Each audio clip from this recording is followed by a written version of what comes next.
Siang, saya Patrick Sesta Jodibowo, saya dari kelas 9 SMP Santo Mikael Indramayu, dan pada hari ini saya akan mengerjakan tugas proyek PJJ Agama tentang menjalin persaudaraan antar suku, agama, dan antar golongan. Suku-suku di Indonesia sangatlah banyak, begitu pula Indonesia merupakan sebuah negara kepulauan yang sangat besar. Indonesia memiliki banyak sekali pulau, lebih dari 17.000 pulau tersebar di Indonesia dari Sabang sampai Merauke. Karena banyak pulau-pulau tersebut, maka penduduknya Indonesia pun banyak sekali. Dan penduduk Indonesia ini tidak sama. Em, Mereka heterogen atau berbeda. Nah, perbedaan itu dapat didasari oleh latar belakang suku, agama, adat istiadat, golongan, dan lain-lain. Namun perbedaan itu seharusnya tidak menjadi penghalang untuk mencapai tujuan bersama, yaitu mengisi kemerdekaan Indonesia dengan hal-hal yang baik dan hal-hal yang berguna. Nah, mengapa ada banyak sekali suku bangsa di Indonesia? Ada berbagai faktor, yaitu yang pertama ada faktor geografis, kolonialisme, dan juga perdagangan, serta lain-lain, dan juga yang lain. Nah, itu mengapa suku di Indonesia sangat banyak, dan jumlahnya pun sangat banyak dari hari ke hari, dan persebarannya juga tidak merata. Nah, karena saking banyaknya suku di Indonesia, maka Mr. Van Vollenhoven, seorang ahli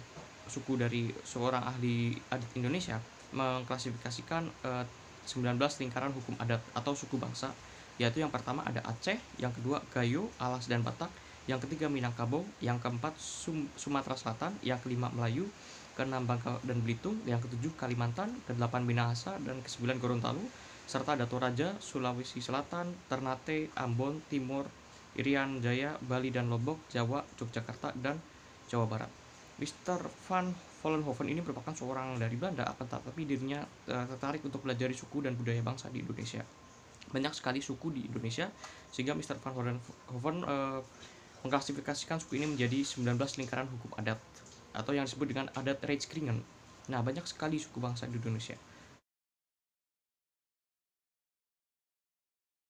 Di Indonesia pula, banyak sekali agama-agama yang dianut oleh masyarakat-masyarakatnya.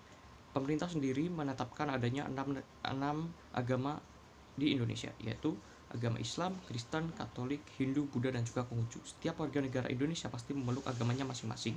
Agama di Indonesia dari Sabang sampai Merauke berbeda-beda. Ada yang memeluk agama Islam, Hindu, ada yang memeluk agama Islam, Kristen, Katolik, Hindu, Buddha, dan juga Konghucu. Berbeda-beda, namun kita harus tetap bersatu. Bertoleransi agama sangatlah penting untuk menghindari dan mencegah perpecahan agama.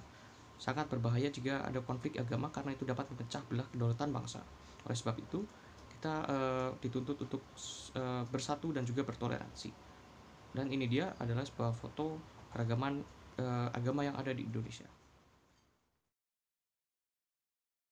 Nah, dari uraian tadi, kita menyadari banyaknya keberagaman yang ada di Indonesia. Banyak sekali perbedaan di Indonesia. Masyarakat di Indonesia adalah heterogen, jadi intinya mereka tidaklah sama satu sama lain.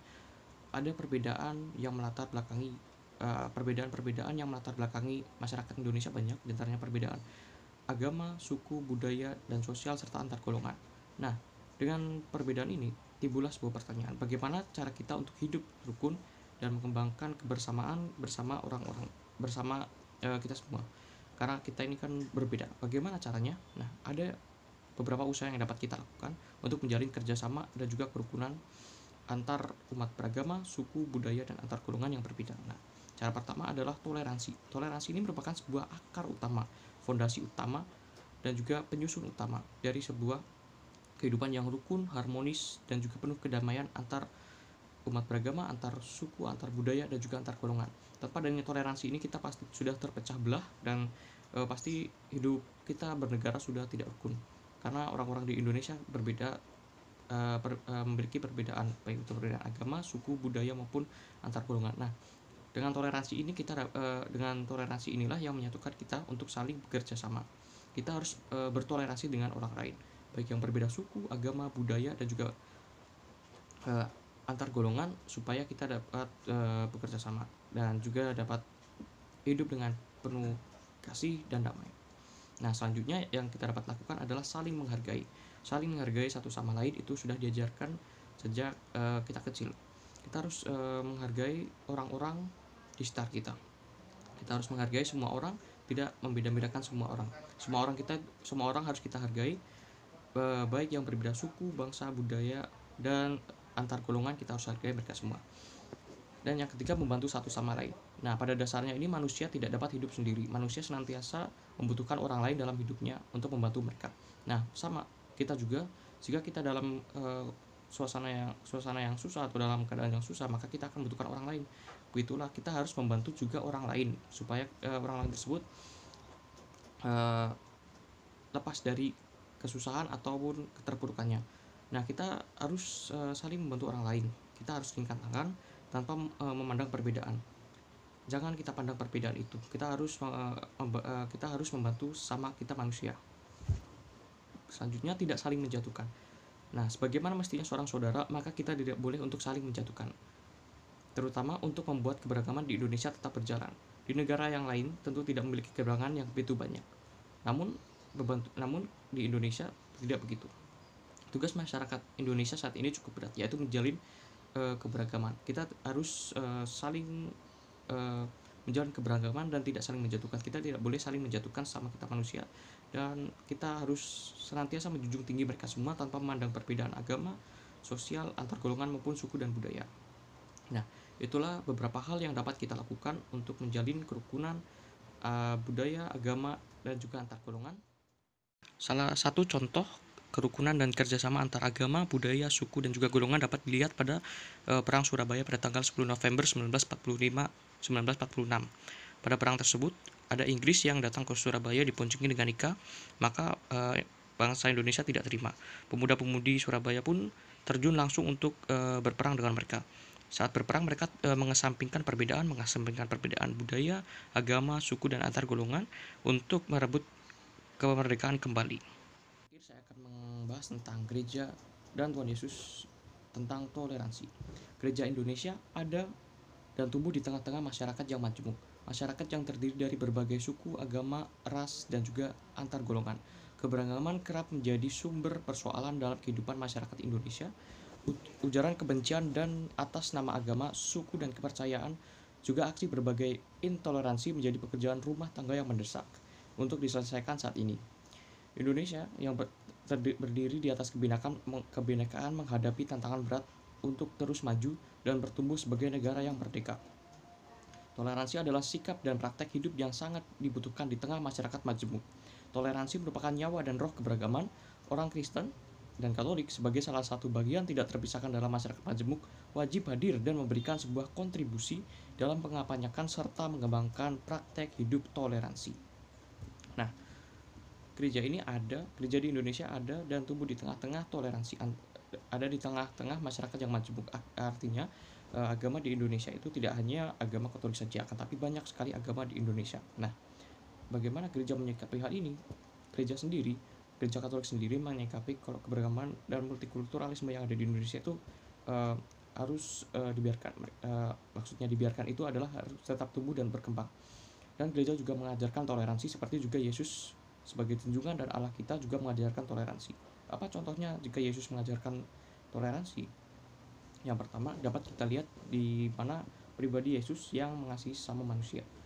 Yesus mengajarkan dalam Alkitab kalau kita harus mengasihi sama manusia seperti mengasihi kita sendiri. Itu artinya semua manusia itu kita harus mengasihi mereka, dan kita juga harus menolong serta membantu mereka jika mereka kekurangan atau mereka dalam keadaan yang tidak mengenakan atau tidak menguntungkan. Nah,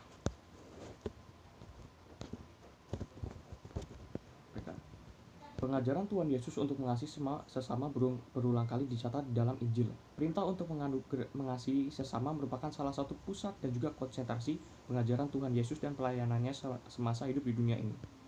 Injil Yohanes mencatat bahwa Yesus memerintahkan para murid untuk saling mengasihi. Yohanes bab 13 memerintahkan para murid supaya saling mengasihi seperti Kristus sendiri mengasihi mereka. Nah, salah satu contoh Tuhan Yesus mengasihi manusia adalah ketika semua orang-orang yang sakit datang kepada Yesus. Nah, saat itu Yesus tergerak hatinya dan tentu saja Yesus menyembuhkan semua orang sakit tersebut. Nah, orang-orang yang sakit tersebut berasal dari daerah yang berbeda dengan Yesus, dan Yesus tidak memandang perbedaan tersebut. Akan tetapi Yesus menyembuhkan mereka supaya mereka dapat sembuh. Itu merupakan salah satu contoh di mana Yesus tidak memandangkan perbedaan dalam pelayanan dan karyanya di dunia ini. Sebagai murid Kristus yang sejati dan sebagai murid Kristus yang taat, kita harus mengasihi sama manusia kita seperti yang dilakukan oleh junjungan kita Yesus Kristus sendiri. Nah, penting sekali untuk mengasihi semua manusia. Yesus mengajarkan bahwa kita harus mengasihi eh, semua manusia seperti kita mengasihi diri kita sendiri. Oleh sebab itu, marilah kita mengasihi dan menolong semua manusia yang berbeda agama, suku, budaya, dan antar golongan ini seperti diri kita sendiri. Tanpa membeda-bedakan kita, sekali lagi kita harus mengesampingkan perbedaan untuk mencapai tujuan bersama dan juga untuk mengasihi semua orang lain. Itu presentasi saya dan penjelasan saya untuk tugas proyek PJJ Agama ini. Terima kasih telah menonton. Selamat siang.